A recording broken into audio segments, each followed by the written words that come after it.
Ayan mga mare, gusto nyo bang ma-achieve ang ganito kalambot at ka-fluffy na chiffon cake? Tara, turuan kita kung paano ko to ginagawa. Una ay sinift or sinala ko muna ito 150 grams or 1 1/4 cup ng cake flour para talagang soft na soft ang ating chiffon cake. Mas maganda nga po kung 2 to 3 times na po itong sasalain. Okay, next step naman ay preheat na natin itong ating gagamiting ovens. I-preheat natin ito ng 200 degrees Celsius ng 10 minutes para habang nagtitimpla tayo ng ating cake ay umiinit na siya. So ganito lang po yung setting ng oven na gagamitin ko. So ngayon naman ay timplahin na natin itong ating chiffon cake. So bali gagamit ako dito ng 1/2 cup ng white sugar. And then 5 piraso ng small egg. Small size lang po yung ginamit ko. Bali unahin natin itong egg yolk. So haluin muna natin ito hanggang sa matunaw ang asukal. And then ilalagay na natin itong 1/4 cup ng oil. Kahit anong oil pwede. Ito pong ginamit ko ay spring oil po. Maglalagay na rin ako ng mga 1 teaspoon ng vanilla extract and 1/2 teaspoon ng salt. So iodized salt po ang ginamit ko. Maglalagay din ako dito ng kalahating lata ng evaporated milk. Pwede rin namang tubig ang gamitin nyo or royal soft drinks po. Try nyo rin, masarap din po. And then maglalagay ako dito ng 1/2 tablespoon ng baking powder.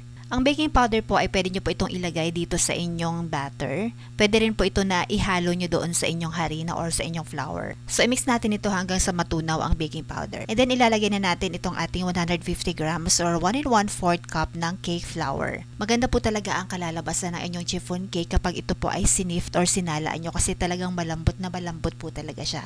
So i-set aside po muna natin ito at gagawa na tayo ng meringue. Sa paggawa naman po ng meringue ay dapat po yung gagamitin nyo na bowl ay dapat po tuyo or malinis at wala pong bahid ng kahit na anumang oil or tubig or whatever. So talagang tuyo po talaga siya. Ilalagay na po natin dito yung 5 egg white. Kailangan din po yung egg white nyo ay wala pong halo na egg yolk na nabasag para talagang maganda po ang labas ng inyong meringue. Okay, so imimix natin ito using ating hand mixer. Imimix natin ito hanggang sa medyo mapino siya, nakagaya nito. Okay, tapos maglalagay na po tayo ng cream of tartar.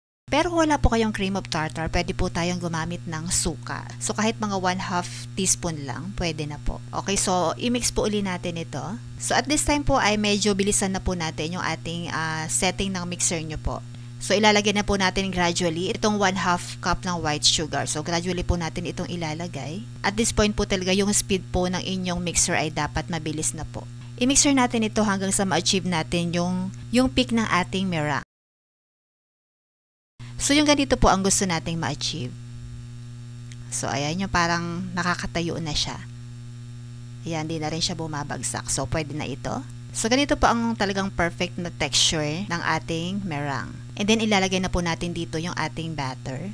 Yung tinimpla natin kanina. So para iwas buo-buo na mga harina sa ating batter ay sinala ko pa rin ito para talagang walang kawala yung mga buo-buo dyan. So nakita nyo po may mga buo-buo pa rin. So talagang parang pinong-pino yung ating cake or talagang sobrang malambot ay salain nyo pa rin po siya for the second time around. So ang molder po na gagamitin natin dito ay 6 inches. Medyo maliit lang po talaga siya and then isang 8 inches po. So, medyo itaktak natin ito para matanggal yung mga bubbles pa. So, isa lang na natin ito sa ating na-preheat na oven. I-bake natin ito na mga 50 to 55 minutes. So, automatic po yan na mamamatay yung oven natin kapag na-reach na natin yung desired timer na nilagay natin dito. And then, i-check natin ang ating cake after 40 minutes. So, ito na po yung ating cake after 40 minutes. So, ibig sabihin, hindi pa po tapos yung 55 minutes. So, 40 minutes pa lang po ito. And then, kapag na-reach na natin yung 55 minutes, okay, ito na po yung ating cake. Luto na siya. Okay, so, antayin muna natin itong mag-cool down bago natin ito i-unmold. At kapag nag-cool down na nga siya, ay ito, nag-unmold na po tayo. At ito na po yung ating cake. So, napaka-fluffy, napakalambot po ng ating cake. Kung gusto nyo pong gumawa nito, may mga malalaki naman po tayong mga molders ng chiffon cake. Pwede nyo pong gamitin yon. At hiwain natin ito. So, ito na nga ang ating cake. So fluffy talaga. Napakalambot po niya. So ayan mga mare, sana nagustuhan niyo po ang aking recipe for today. Kung nagustuhan niyo po ito ay paki-like at paki-follow na rin. Thank you for watching. Bye!